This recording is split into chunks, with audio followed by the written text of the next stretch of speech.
इस वीडियो में हम क्लास 10th चैप्टर 8 का इंट्रोडक्शन करेंगे। चैप्टर का नाम है ट्राइगोनोमेट्री। तो सबसे पहले आपने 8th में पढ़ा है कि एक राइट एंगल ट्रायंगल क्या होती है। राइट एंगल ट्रायंगल हमारी जिसमें एक एंगल हमारा 90 डिग्री का होता है। ये मैंने एक रफली फिगर बना ली, ए बी सी, ये ट्रायंगल बना ली और एंगल मेरा राइट एंगल आएगा बी पे 90 डिग्री का एंगल आ रहा है। तो देखिए, ये जो हमारी बीसी साइड है ये बेस होती है, ए बी हमारा परपेंडिकुलर और ए सी हमारा हाइपोटेन्यूज होता है।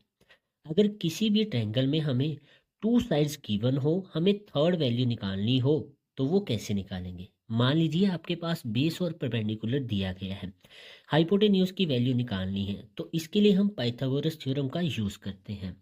बाय पाइथागोरस थ्योरम,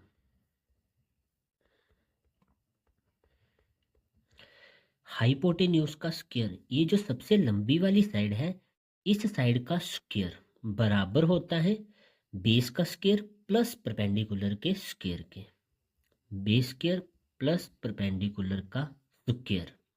अब यहाँ पे हमें बेस और परपेंडिकुलर मान लो दिया गया है, हाइपोटेन्यूज निकालना है, तो स्क्वायर दूसरी साइड जाके स्क्वायर रूट बना देगा।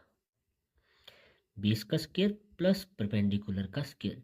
यहाँ पे हम बेस की वैल्यू रखेंगे, उसका स्क्वायर करेंगे, और परपेंडिकुलर की वैल्यू रख के उसका स्क्वायर करेंगे। जो भी वैल्यू आएगी स्क्वायर रूट से सोल्व करके हमारी हाइपोटेन्यूज की वैल्यू आ जाएगी।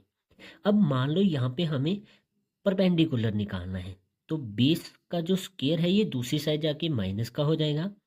तो हाइपोटेन्यूज स्क्वायर माइनस बेस का square is equal to perpendicular का स्क्वायर। स्क्वायर दूसरी साइड जाके स्क्वायर रूट बना देगा। हाइपोटेन्यूज स्क्वायर माइनस बेस का स्क्वायर, और यहाँ पे स्क्वायर रूट आ जाएगा और इस साइड बचेगा परपेंडिकुलर। तो ऐसे हम परपेंडिकुलर की वैल्यू निकालेंगे। सेम बेस के लिए भी यही प्रोसीजर हम फॉलो करेंगे। नेक्स्ट है हमारा ट्रिग्नोमेट्री रेशियोज।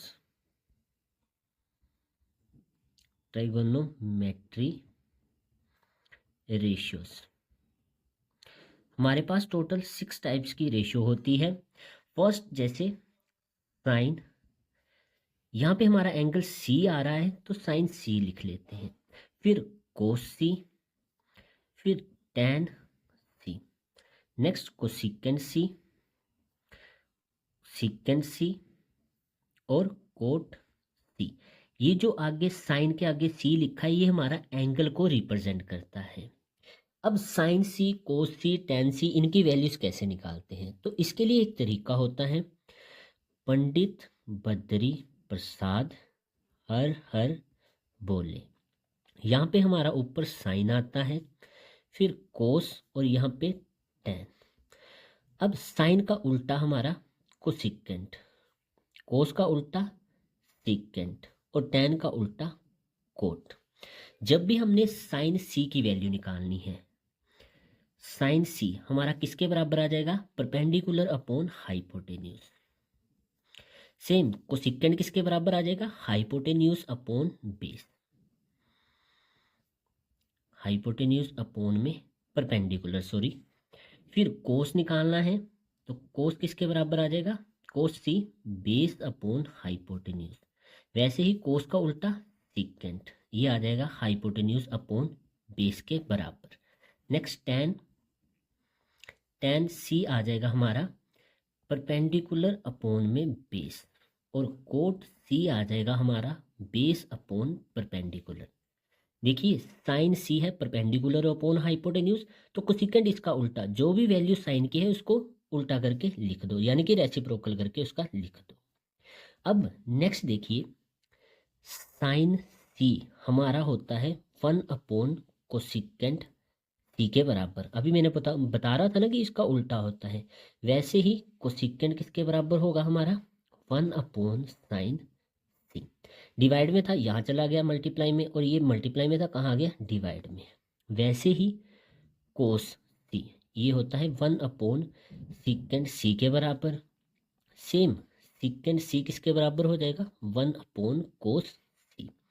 नेक्स्ट टेन सी 1 अपॉन कोट सी, और कोट किसका हो जाएगा, 1 अपॉन टेन सी के बराबर। इतनी चीजें क्लियर है। अब देखिए एंगल तो हम सी पे ले रहे थे, तो ये हमारा बेस था, ये परपेंडिकुलर था, ये हाइपोटेन्यूज था। अगर हमारा एंगल ए पे आ जाए, मान लो आपको साइन ए निकालना है, साइन किसके बराबर होता है? Perpendicular upon hypotenuse. अगर हमारा एंगल ए पे आ रहा है तो एंगल के साथ वाली साइड हमारा बेस हो जाएगा। एंगल के बिल्कुल सामने जो साइड आएगी ये हमारा परपेंडिकुलर और हाइपोटेन्यूज सेम रहेगा। तो साइन ए कैसे निकलेगा? ये जो परपेंडिकुलर है उसकी वैल्यू आएगी अपॉन में हाइपोटेन्यूज यहाँ पे। अगर कोस ए निकालना है हमें, कोस होता है बेस अपॉन हाइपोटेन्यूज के बराबर, बेस अपॉन हाइपोटेन्यूज। तो एंगल ए के लिए बेस क्या होगा मेरा? ये वाली साइड, और हाइपोटेन्यूज सबसे लंबी साइड। तो अगर हमारा एंगल चेंज हो जाए तो एंगल के साथ वाली साइड हमारा बेस, सामने वाली परपेंडिकुलर, और हाइपोटेन्यूज हर एक में सेम ही रहेगा। तो आई होप ये एंगल वाला जो डिफरेंस है आप समझ गए होंगे। अगर एंगल सी पे आ रहा है तो एंगल के साथ वाली साइड ये बेस हो जाएगा परपेंडिकुलर, और ये हाइपोटेन्यूज। अगर एंगल ए पे चला गया तो एंगल के साथ वाली साइड ये ए बी क्या बन जाएगी? बेस, बी सी परपेंडिकुलर, और हाइपोटेन्यूज यही रहेगा। क्लियर है? अब एक और वैल्यूज है जो मैं आपको बता देता हूँ। हमारा जो टेन थीटा होता है ये आगे यूज करेंगे हम। टेन थीटा ये भी बराबर होता है sine theta upon cos theta. ये कहाँ पे यूज होगा? ये सिचुएशन के हिसाब से हमें उसमें यूज करना पड़ेगा। सेम कोट थीटा, देखो टेन थीटा का उल्टा होता है कोट थीटा। तो जो भी टेन की वैल्यू है इसको उल्टा करके लिख दो, कोस थीटा अपॉन में साइन थीटा। थीटा सी भी हो सकता है, ए भी हो सकता है, ठीक है। एंगल को रिप्रेजेंट कौन सा पॉइंट कर रहा है वो डिपेंड करता है। तो ये सारी वैल्यूज हैं 8.1 को करने के लिए, बस आपको ये वैल्यूज आनी चाहिए, और खास करके पाइथागोरस थ्योरम का अच्छे से यूज करना आना चाहिए।